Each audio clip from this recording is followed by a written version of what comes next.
خواتین و حضرات، السلام علیکم ورحمۃ اللہ وبرکاتہ۔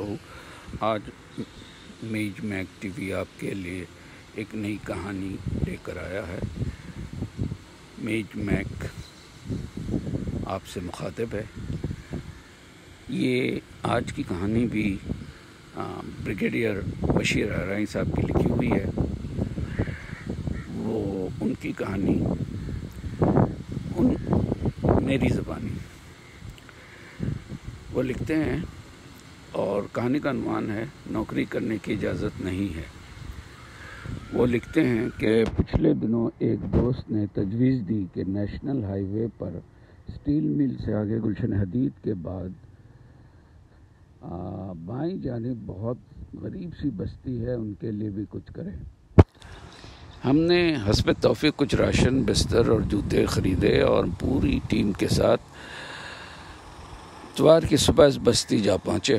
100 سے زیادہ کچے پکے مکان اور جھگیوں پر مشتمل اس بستی کے مرد حضرات چار پائیوں پہ بیٹھے چائے سگریٹ پی رہے تھے اور خوش گپیوں میں مشغول تھے۔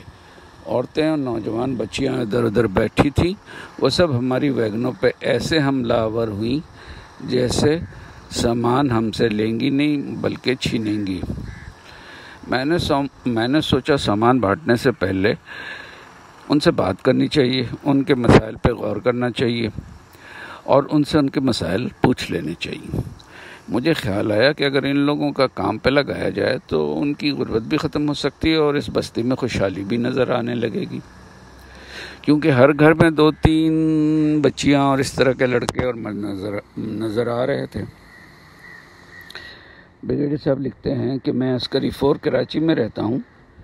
اس کالونی میں بہت سارے بزرگ اکیلے رہتے ہیں اور ان کے بچے روزگار کے لیے کراچی سے باہر ہیں یا کچھ تو ملک سے بھی باہر ہیں۔ بہت ساری نوکری پیشہ خواتین ہیں اور ان سب کو گھر میں آیا میڈم، میڈ، مالی اور ڈرائیوروں کی ضرورت ہے اور تلاش بھی رہتی ہے۔ میں نے سامان بانٹنے سے پہلے جیپ پر چڑھ کر تقریر کر ڈالی کہ ہم آپ کی مدد کرنے بھی آئے ہیں اور نوکری کا بندوبست بھی کر رہے ہیں۔ آج ہی بچیوں اور عورتوں کو گھروں میں نوکری دیں گے اور اگر کوئی ڈرائیونگ جانتا ہو یا مالی کا کام جانتا ہو تو تیار ہو جائیے، نوکری تیار ہے اور نوکری بھی پکی۔ آپ یقین کیجئے کہ اندازاً 1000 نفوس کی اس بستی میں کسی ایک مرد، کسی ایک لڑکے یا کسی ایک عورت یا بچی کو نوکری یا کام کرنے پہ راضی نہ کر سکا۔ اکثر مردوں کا جواب تھا کہ طبیعت ٹھیک نہیں رہتی، عورتوں اور بچیوں کا جواب تھا کہ ہمارے خاندان میں باہر نوکری یا کام کرنے کی اجازت نہیں ہے، اور نوجوان لڑکے کہہ رہے تھے کہ ہم گھروں کے لیے پانی بھر کر لاتے ہیں اس لیے کام پر نہیں جا سکتے۔ یہ سب بظاہر انتہائی غربت کی زندگی گزار رہے ہیں، سب فارغ ہیں، شہر جاتے ہیں، گھومتے پھرتے ہیں، امداد لیتے ہیں، بھیک مانگتے ہیں، دسترخوانوں پر مفت کھانا کھاتے ہیں، سڑک پر کھڑے ہو کر آتی جاتی گاڑیوں میں چڑھ کر مانگتے ہیں۔ یہ سب ان کا اصل پیشہ ہے۔ میں نے صورتحال میں سامان کس دل سے بانٹا تھا یہ خدا جانتا ہے۔ دوسری طرف بہت سے سفید پوش ضرورت مند لوگ کبھی میرے آفس آتے ہیں اور میں کوئی مدد کرنا چاہوں تو وہ انکار کر دیتے ہیں، کیونکہ ان کے آنے کا مقصد اور ہوتا ہے۔ کہتے ہیں کسی جاب پہ لگوا دیں گے تو مہربانی ہوگی۔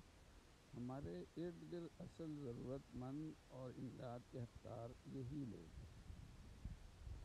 میری عمر اب 66 سال کی ہے اور میں روزانہ کی بجائے جیسا کہہ رہا ہوں، اور میں روزانہ 12 گھنٹہ کام کرتا ہوں۔